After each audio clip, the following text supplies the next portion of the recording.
大家有冇諗過，我哋日復日、年復年嘅生活到底有乜嘢意義呢？面對住無垠嘅宇宙、億萬年嘅時間流逝，我哋嘅存在都不過係一個瞬間，我哋所做嘅一切又算得係啲咩呢？面對住咁巨大嘅虛無感，哲學或者更加 specific 存在主義，到底能夠為我哋帶嚟一個點樣嘅答案呢？大家好，我係 Cut。呢個 channel 咧，主要係同大家探討唔同嘅哲學問題，一齊睇一啲 readings 咁嘅。咁今日咧，我哋會睇嘅就係著名嘅存在主義哲學家沙特 Jean-Paul Sartre 嘅存在主義係一種人道主義 ，Existentialism is a humanism。喺講沙特嘅 paper 之前呢，可能我哋首先要說明存在主義要解決嘅問題到底係乜嘢。存在主義咧係要回應虛無主義嘅，亦即係意義嘅缺失。喺19世紀嘅時候，德國哲學家尼采 Friedrich Nietzsche 就有一句名言，佢話上帝已死。咁當然佢嘅意思唔係話從前咧就有個上帝生勾勾咁動咗喺度，咁依家咧佢就死咗啦。佢想表達嘅係咧，上帝呢一個概念已經從我哋嘅社會中退場啦，令我哋舊有嘅價值體系崩塌咗。歐洲有一段好長嘅時間，成個社會都係圍繞住上帝運作嘅，家庭啦、教會啦，甚至成個國家都喺度話俾你聽，你嘅一生咧就係要榮耀上帝，使上帝喜悅。我哋做好事啦，上帝就會喜悅，並且讓我哋上天堂。咁等等等等呢啲嘢啦。而人呢，亦都會欣然接受上帝為我哋安排嘅命運，因為一切嘅意義咧都係源自於上帝嘅。但係去到尼采嘅時代咧，人就唔再預設相信上帝存在啦。如果冇上帝，人嘅意義又應該如何安置呢？舊時代嘅人呢，普遍都相信人類係上帝所創造嘅，而一切嘅被造物都有佢被造嘅意義。就好似一把刀咁啊，佢係為咗要切開啲嘢，所以被創造噶嘛。而一個碗呢，都係為咗裝嘢，所以被創造噶。咁同樣道理，如果人類係上帝所做嘅，咁自然就有上帝放喺我哋生命當中嘅意義。咁但係當人開始成為無神論者，我哋就唔再視自己為被造物，我哋就唔再能夠向嗰一個做我哋嘅工匠去求問。我哋活着嘅意義到底係咩呢？於是呢，沙特就提出咗一個概念，佢話存在係先於本質嘅。佢認為人類係首先出現喺呢個世界上面存在啦，然後遭遇唔同嘅事情，最後先透過我哋所做嘅嘢去定義我哋係咩人，係邊一個。咁意味住啲咩呢？咁就意味住其實係冇天性如此呢一回事噶。冇人呢一出世就係懦夫，亦都冇人一出世就係英雄。冇所謂嘅命運去決定你到底係一個點嘅人。你係一個自私嘅人啦，係一個善良嘅人啦，完完全全咧都係你嘅選擇嚟嘅。我唔知道你依家係咩身份啊？可能係一個大學生啦，可能係一個工程師啦，又或者係醫生、律師。但係呢一啲咧都唔係你出世嘅時候咧就已經被注定噶啦。呢一啲咧都係你過去一連串嘅選擇累積落嚟嘅結果。你係你選擇嘅總和，只有你能夠選擇令自己成為一個點樣嘅人。沙特就將呢樣嘢稱為存在主義嘅第一原則。咁聽起嚟咧，似乎人係好自由嘅。咁但係對沙特嚟講咧，呢一種自由其實唔係福音嚟噶，而更加似係一種詛咒。沙特話，人係注定自由嘅 ，Man is condemned to be free， 或者更加準確嘅翻譯係，人係被宣判自由嘅。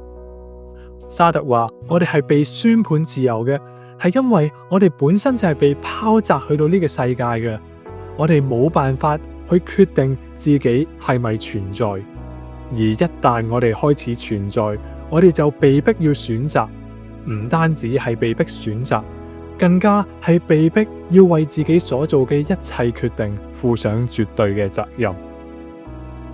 冇咗上帝，亦即係冇人可以教我哋點樣做，亦都冇人能夠為我哋負責。咁我哋就再冇任何藉口啦。我哋唔再能夠話我發脾氣係因為我天生脾氣暴躁啊嘛，我係咁火爆噶啦，唔得咩？沙特會話唔係咁樣嘅，呢個全然係你嘅選擇嚟嘅。你發脾氣係因為你喺發嬲嘅當下選擇咗唔控制你嘅情緒，唔控制你嘅行動。我哋亦都唔能夠話，唉，冇辦法啦，個環境唔允許啊嘛，咁我咪冇辦法追逐我嘅夢想咯。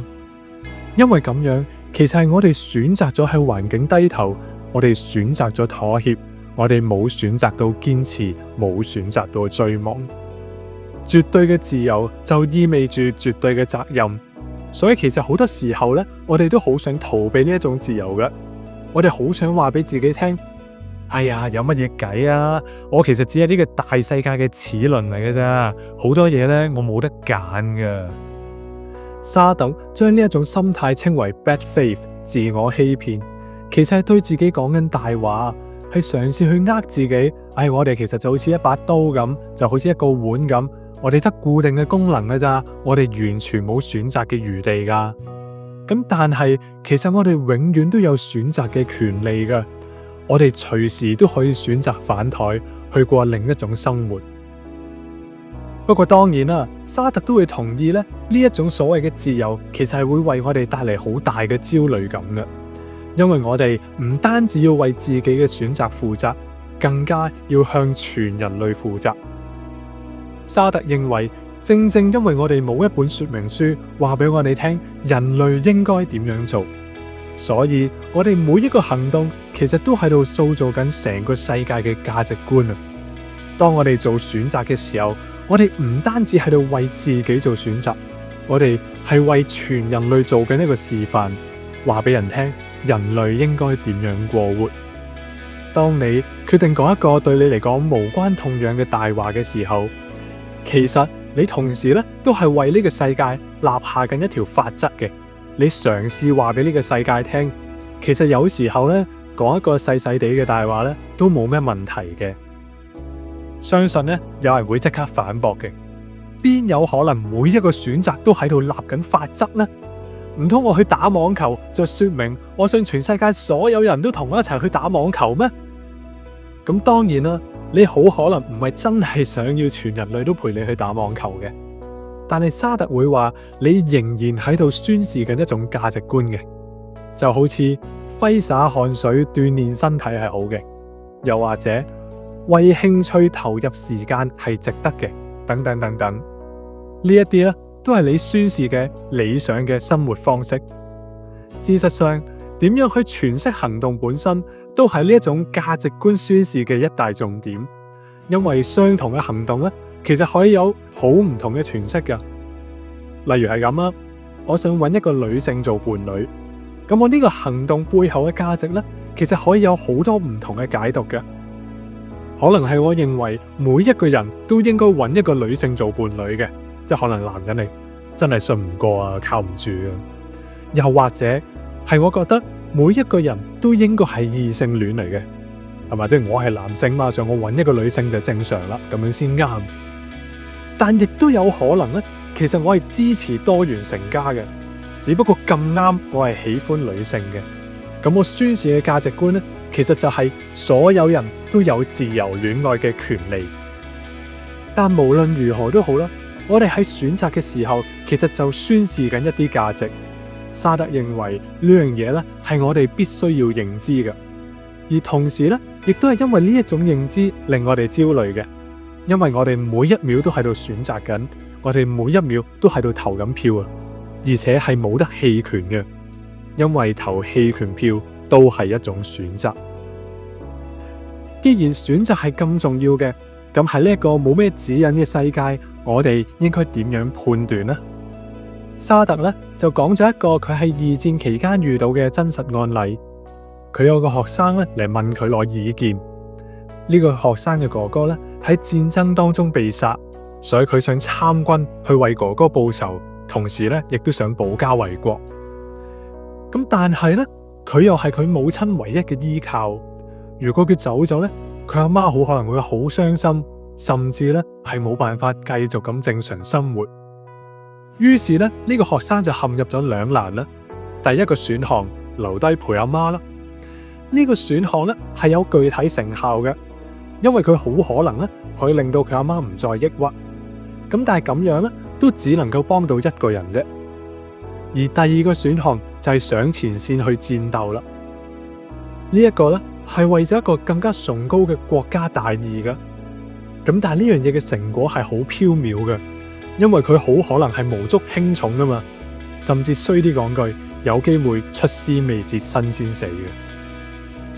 於是呢個學生咧就問沙特佢應該點樣做先好。沙特認為傳統嘅道德咧係冇辦法俾我哋答案嘅。基督教倫理話俾我哋聽，要愛我哋嘅鄰舍，但邊一個係我哋嘅鄰舍呢？屋企嘅母親、戰場上嘅同胞，唔係都係我哋嘅鄰舍咩？愛我哋嘅鄰舍，似乎唔能夠話俾我哋聽，我哋應該點樣選擇。最後沙特係點樣同呢個學生講嘅呢？佢話：你係自由噶，所以選擇啦，去發明啦，冇任何通用嘅倫理準則可以幫你做決定，話俾你聽應該點樣做嘅。呢個世界係冇路牌嘅。沙特喺呢一度用咗發明一詞，說明咧佢認為其實係冇所謂一條正確嘅道路等待我哋去發現嘅。我哋係必須要自己喺方圓上面開闢一條新嘅路。只要我哋係誠實嘅，我哋冇呃自己嘅話，咁我哋所做出嚟嘅選擇就係我哋所發明嘅唯一正確答案。回到一開頭嘅問題，如果世界係虛無嘅，咁人生仲有乜嘢意義呢？沙特嘅答案係：人生並冇本來存在嘅意義。但亦都正正因為咁，人生係精彩嘅。正因為畫布係空白嘅，我哋先可以畫出任何我哋想要畫嘅嘢。如果畫布上面一早就已經畫滿咗，咁我哋仲有乜嘢空間可以創造屬於自己嘅人生呢？存在主義咧，經常被誤認為係悲觀嘅，咁好可能係因為佢成日咧都同虛無主義一齊被談論。但其實存在主義係一種強硬嘅樂觀主義嚟嘅，佢嘗試話俾我哋聽，無論我哋過去係點嘅，而家係點嘅，喺呢一刻嘅你都係自由嘅，你可以用行動去定義下一刻嘅你，未來嘅你到底係一個點樣嘅人。沙特認為，為咗認知人類嘅絕對自由，對自己嘅人生絕對地負責，人呢係必須接受無神論嘅。不過我認為咧，其實問題就唔在於我哋係咪相信上帝嘅，更重要嘅其實係我哋是否相信我哋可以為自己嘅人生創造意義、創造價值呢？懦夫嘅怯懦係自己嘅選擇，而勇者都係自己決定成為勇者嘅。而家係時候讓我哋勇敢咁選擇自己嘅人生啦，因為我哋係自由嘅。加油！你係自由嘅。感謝大家今日同我一齊讀 Jean-Paul Sartre。如果你中意呢一集嘅內容咧，希望你可以 like 咗呢條片佢，訂閱呢一個 channel， 亦都歡迎將呢一條片 share 俾你身邊嗰啲可能覺得有興趣嘅朋友。同時咧，亦都歡迎你留言話俾我聽你對人生意義嘅睇法。又或者，如果你有一啲想一齊談論嘅哲學問題，亦都歡迎你留言話俾我聽。